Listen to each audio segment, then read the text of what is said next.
The Communist Party of China will hold a key meeting in November to discuss ways to deepen reform.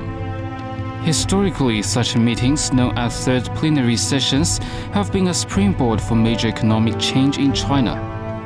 Former leader Deng Xiaoping launched historical reform and opening up policies after a third plenary session held in 1978. Deng's reforms fundamentally reshaped China and put it on track for significant development over the following 3 decades. Graham Allison is the founding dean of Harvard Kennedy School, a top public policy and public administration school in the world. The leading political scientist suggested some topics that he thinks the meeting should address. China will start a meeting that will discuss the deepening of the reforms. And what's your expectation of that?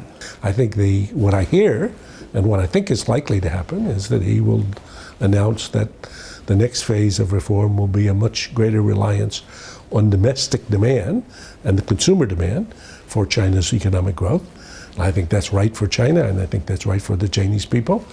And secondly, that he'll make much more space for private enterprise and small enterprises and squeeze the state enterprises. Again, that's clearly right to do. That's kind of hard to do because you got very strong opposition.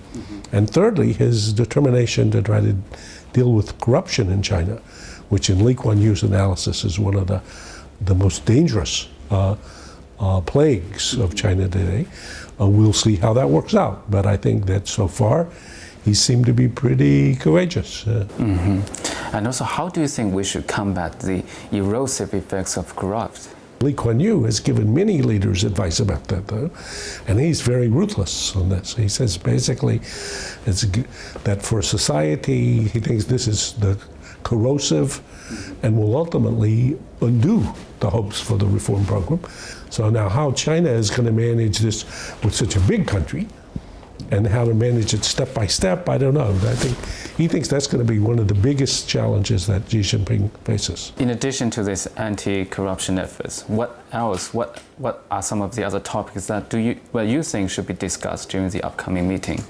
One's betting that what is going to be announced is a major step towards having an economy that's driven largely by consumer demand, not by export growth.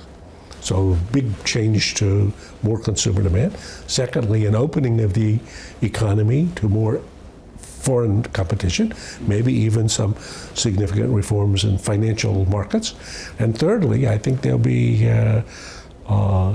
some significant opening of space for competition among private enterprises, including new companies and startup companies, and squeezing of the state-owned enterprises. So that's the agenda. The question is whether he'll be able to manage the politics of actually doing it. Yeah. We all know that China should kind of reform, but there's always limit. Like 2 things won't change. Number 1 is a strong central government. Number 2 is a market economy. So, and under this kind of agenda, how do you think China should carry on its institutional reform? China should continue moving rapidly with its economic reform program to get to a more normal market economy. But then beyond that, in the current governance, it should move first to rule of law, and then rule of law has to be enforced by independent judiciary. That's hard to do too, which he says China doesn't have today. So then we are trying. We're trying, but not succeed yet. He says that for sure, whatever happens, that the current form of governance in China has become outmoded by technology because people have smartphones. This is going to require big stress for the Chinese central government under all these conditions. But I think his picture of the future, which will probably be speeded up if it goes well, which will be more rule of law, which you can already see happening, and more independent judiciary, which you can see happening, and more space for private economy, which you can see happening, and then more independent thinking by people, which you can see happening. So that would be the picture. Yeah. So it's very important to maintain the rule of law with a stable legal system and also clear administrative rules. Absolutely, and it's got to appreciate that, like the guardians, it's got a higher responsibility and that a society will function better in the same way that a market economy functions better if you have a rule of law and if it is independently adjudicated.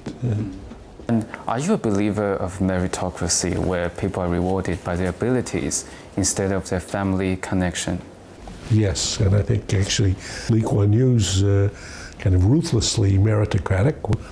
The question of whether or how ruthless a meritocratic system you should have, he understands it's complicated. And in Singapore, they have this problem now because there'll always be, as he says, 20% of people, maybe more, who won't be able to run as fast as the other people.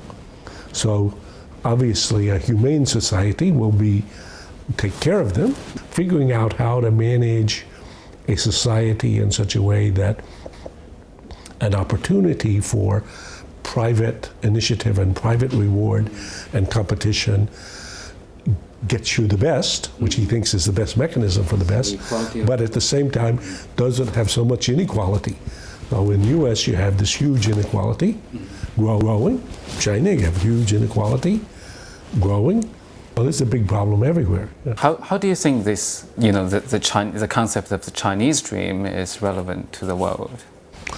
Well, I listened to the discussion of the Chinese dream. I'm not quite sure, but I think in one sense, the Chinese dream is to be what Deng Xiaoping said, to be rich is glorious, so to grow from being poor to be wealthy, and then to have a society and a country that's strong and that's respected, that China will be returned to its natural place, is the way Chinese think of it. So I would say that's a quite normal dream. I think the question of whether what kind of role China will decide that it wants to play in the world, first in Southeast Asia, then in Northeast Asia, then in Asia, then in the world, that remains to be determined. So, but I think the idea of the China dream makes very good sense, and I think the Chinese whom I know are very proud of what's been accomplished in China and very, hopeful with respect to what's to